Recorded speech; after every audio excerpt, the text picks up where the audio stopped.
Je tu ďalší diel série z nuly na Claude Code, kurz AI programovania po slovensky.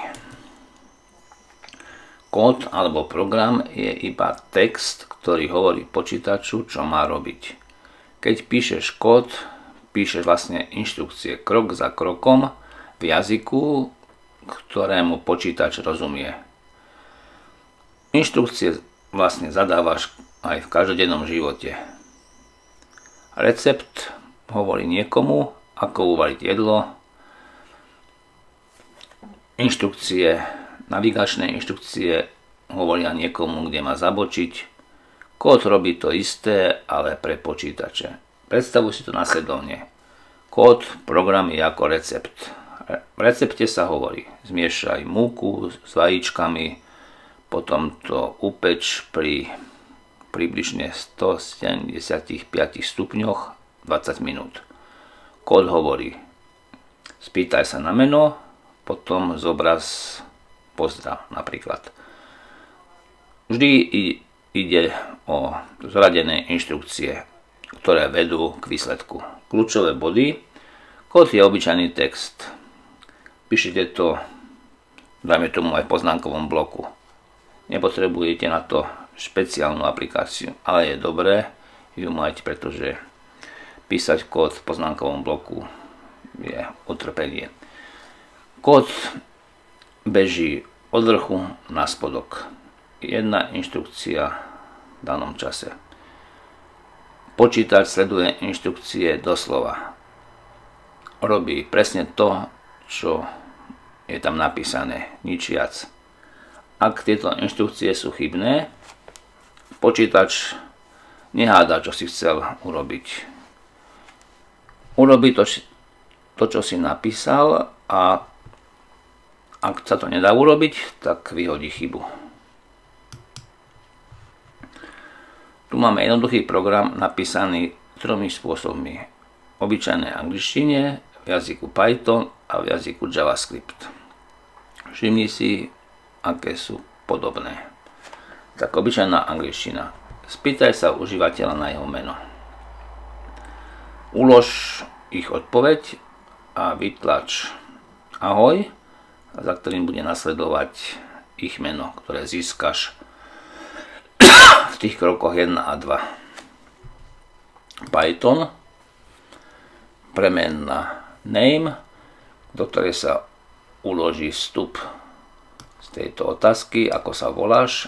Print je príkaz na vytlačenie, vytlačí text hello, ahoj. Keď je to pevný text, ten sa dáva do úvodzoviek a pridá hodnotu tej premennej. A JavaScript, ten sa spýta na to meno vo vyskakovacom okienku a potom odpoveď uloží do konzoly. Opäť, keď je pevný text, ako vidíte, je v úvodzovkách. Premenné sú bez úvodzoviek.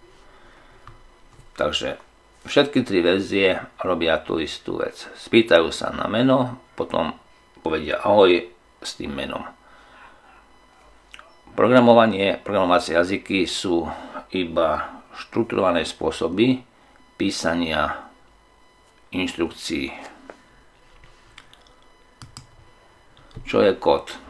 Ačko, tajný jazyk, ktorý dokážu čítať iba experti. Bčko, textové inštrukcie, ktoré hovoria počítaču, čo má robiť. Cčko, špeciálny typ súboru, ktorý beží automaticky.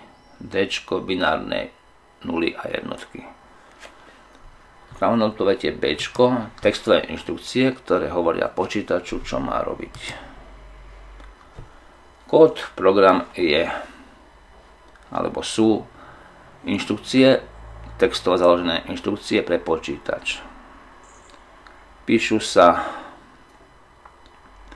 v programovacích jazykoch, ktoré majú špeciálne pravidlá, ale nie je na tom nič tajomné ani magické.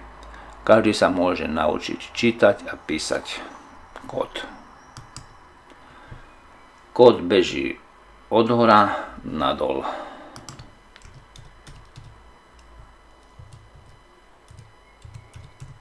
A riadok za riadkom jedna inštrukcia v danom čase.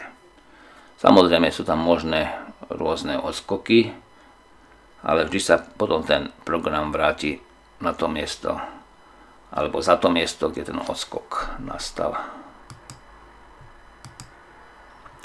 Máme spojiť zodpovedajúce koncepty s ich analogiami v reálnom svete.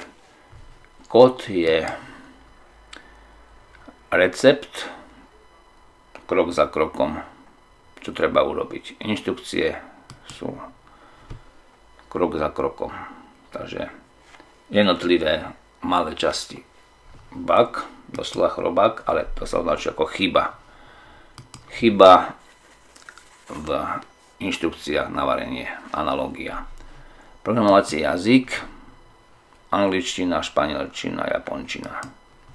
Ako sme videli, môže to byť Python, JavaScript. Beh programu, to je sledovanie receptu od začiatku do konca. Teraz už vieš, čo je to kód.